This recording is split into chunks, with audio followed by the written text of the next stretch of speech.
Amados irmãos e irmãs, boa tarde. Hoje, vejamos o seguinte. Dentro da oração da Ave Maria, existe uma palavra que é colocada como pecadores. Rogai por nós, foi o que vimos antes, pecadores. E nós vamos hoje tratar desse assunto, o pecado. É interessante que o pecado, cometer o pecado só é possível quando a gente sabe o que de fato é pecado. Quando não se sabe o que é pecado, não tem como pecar. Esta é uma condição que também está colocada nos livros bíblicos e também é uma interpretação da nossa estimada Igreja Católica. Ora, antes dos 7 anos, a criança não peca porque ela não tem discernimento do que é bom e do que é mal. Ela vai aprendendo com o tempo, sendo moldada segundo a cultura sobre o que é certo e o que é errado. E quando ela começa a perceber o que de fato é errado, ela começa a errar porque quer. O pecado tem essa condição. Nós abandonamos o caminho da retidão do Senhor Jesus Cristo e, ao dizer não para isso, nós dizemos sim para o pecado. Então é só nessa condição que pecamos. Vejamos o seguinte, no Salmo 50, que também é um salmo de Davi, os versículos 3 ao 7, nós vemos Davi falar da seguinte forma: Tem piedade de mim, ó Deus, conforme a tua misericórdia. Por tua infinita compaixão apaga a minha culpa, lava-me completamente da minha falta e purifica-me do meu pecado. Davi aqui nesse momento se reconhece como pecador, sabe que errou e sabe também por que errou. E ele continua: porque reconheço as minhas transgressões e o meu pecado está sempre à minha frente. Contra ti, somente contra ti é que eu pequei, eu fiz o que é mal aos teus olhos. Ora, Davi tem total consciência do que foi feito. E agora, num ato de arrependimento, ele pede perdão a Deus. Assim, tu és o justo ao falar, e sem reprovação no julgamento.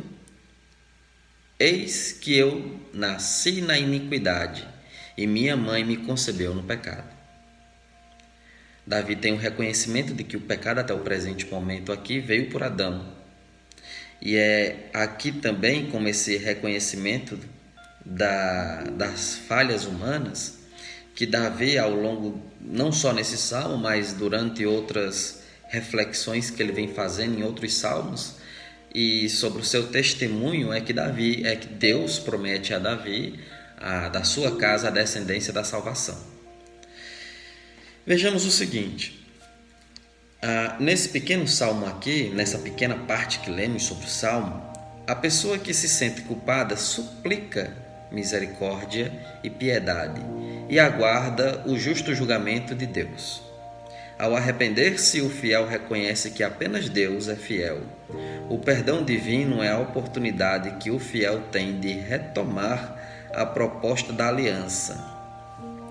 Esse é o ponto que, quando nos reconhecemos pecadores, temos que ter em mente. Quando eu peco, eu rompo a aliança com Deus, mas Deus não rompe essa aliança comigo. E a partir do momento que eu me arrependo, eu busco novamente essa aliança. E aí eu peço perdão a Deus. Quando colocamos Maria como intercessora, não em nenhum momento queremos dizer que Maria é mais do que Deus, ou que ela é deusa. Não é isso. Nós veneramos Maria porque ela é a primeira mulher, a única, a receber o Filho de Deus vivo. E é ela a responsável por dar a primeira alimentação de Jesus enquanto criança.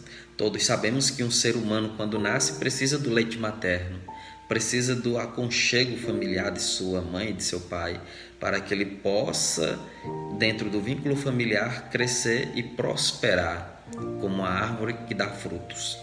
Então, por essas condições é que pedimos a Maria que interceda por nós pecadores. Claro que a gente pode, sim, pedir diretamente a Deus, mas por nossas condições, por nossas falhas, é mais comum a gente pedir a quem está mais próximo. E aí, num seio familiar, como já foi dito antes,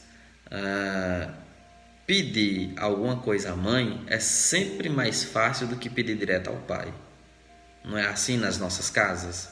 Quando um filho quer R$ 10 para comprar um pacote de bolacha, porque pelos valores que nosso Brasil se encontra, um pacote de bolacha, vamos dizer assim, que está R$ 10. Então, se ele for pedir o pai já passa o dia trabalhando, cansado, vai dizer não.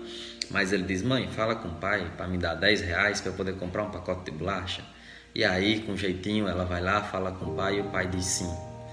Então, é nessas condições que colocamos Maria como intercessora. Mas lembre-se, ela é um auxílio maior próximo ao Pai para que a gente possa ter nossas preces atendidas. E, como diria Paulo, que vocês viram aqui nesse pequeno momento a súplica daquele que sofre por ter pecado e saber que está pecando. E como diria Paulo na carta aos Romanos, no capítulo 5, no versículo 12 seguintes, nós vamos ver o seguinte: portanto, como o pecado entrou no mundo por meio de um homem só, e pelo pecado veio a morte, assim a morte passou a todos os homens, porque todos pecaram. Este homem só que Paulo coloca aqui é Adão. De fato, antes de chegar à lei, o pecado já estava no mundo. Mas quando não existe lei, o pecado não é levado em conta. O que Paulo está colocando aqui é o que eu já falei anteriormente. Se não há uma lei que proíba, então não é errado. Então, como Deus percebeu o pecado que estava na humanidade, nos seus eleitos, né, naquele povo que estava passando pelo deserto juntamente com Moisés, Deus dá a Moisés as tábuas da lei. Olha, leva essas tábuas e conscientiza o povo que a partir de agora, tudo que está aqui, tudo que for contra essas leis é pecado. E aí vem as tábuas da lei, como a gente sabe, amar a Deus sobre todas as coisas. E se a gente for pegar o embasamento em Cristo, Cristo resume os 10 mandamentos em 2: amar a Deus sobre todas as coisas e o próximo como a si mesmo. E o próximo como a si mesmo, a gente já pega todos os outros mandamentos: não matar, não cobiçar e por aí vai, né? Como a gente sabe, todo o fato histórico e todo o fato rico da interpretação bíblica sobre os 10 mandamentos e sobre essas duas frases que Cristo coloca para nos simplificar a riqueza da obediência a Deus. No entanto, a morte reinou desde Adão até Moisés, porque é justamente Moisés que vem essas tábuas da lei. Também sobre aqueles que não tinham pecado com alguma transgressão como a de Adão, o qual é figura daquele que devia vir, certo? Mas o dom não é como a falta, pois se todos morreram pela falta de um só, com muito maior abundância, a graça de Deus e o dom gratuito de um só homem, Jesus Cristo, se derramaram sobre a humanidade, sobre a multidão. E aqui nós vemos nitidamente Paulo colocando: se por um homem veio todas as atrocidades que o pecado traz consigo, porque o salário do pecado é a morte, com um homem só veio a salvação, veio a nova aliança, a consolidação da esperança do reino celestial, que esse ser é Cristo. Então, nós podemos também dar continuidade a isso com o seguinte: o pecado é um passo em falso no caminho para Deus. O pecador ou pecadora é todo aquele que conscientemente diz não ao plano de Deus, utilizando mal a liberdade dada pelo próprio Criador. Diz a Escritura: todos pecamos, muito e em muitas ocasiões, como está lá em Tiago 3, versículo 2. O pecado acompanha-nos a todos, a cada momento, até a morte.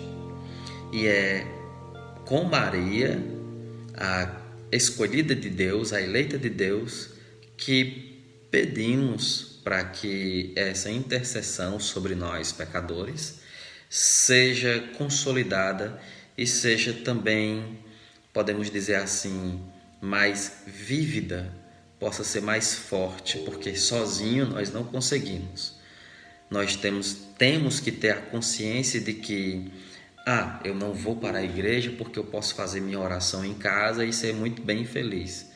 Tudo bem, só que vai chegar um ponto que o alimento que se tem guardado vai ficar escasso e a gente precisa de um novo alimento para que o sustento do corpo possa ser consolidado.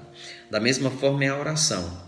A oração por si só, ela é suficiente, mas ela precisa também da renovação. E essa renovação ela é concedida, ela é adquirida dentro do convívio comunitário religioso, dentro das comunidades eclesiais e ou também dentro das nossas igrejas. Então, quando a gente vai para a missa dominical, para a missa semanal, para os eventos litúrgicos da igreja, esses eventos fazem com que o nosso espírito seja fortificado, seja renovado para uma nova semana, para um novo ano, para um novo momento histórico de nossas vidas. E assim, quando voltamos para casa, nós continuamos o nosso ciclo de oração e com esse ciclo de oração nós nos fortalecemos para continuar dizendo sim a Deus e não ao pecado.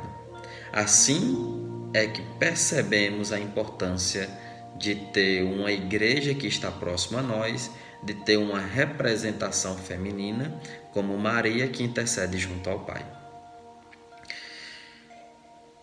Concluímos nosso momento hoje com esta célebre oração. Ave Maria, cheia de graça, o Senhor é convosco, bendita sois vós entre as mulheres, bendito é o fruto do vosso ventre, Jesus. Santa Maria, Mãe de Deus, rogai por nós, pecadores, agora e na hora de nossa morte. Amém. Desejo a todos e a todas uma boa semana. Fiquem com Deus, paz e bem, e até uma próxima oportunidade.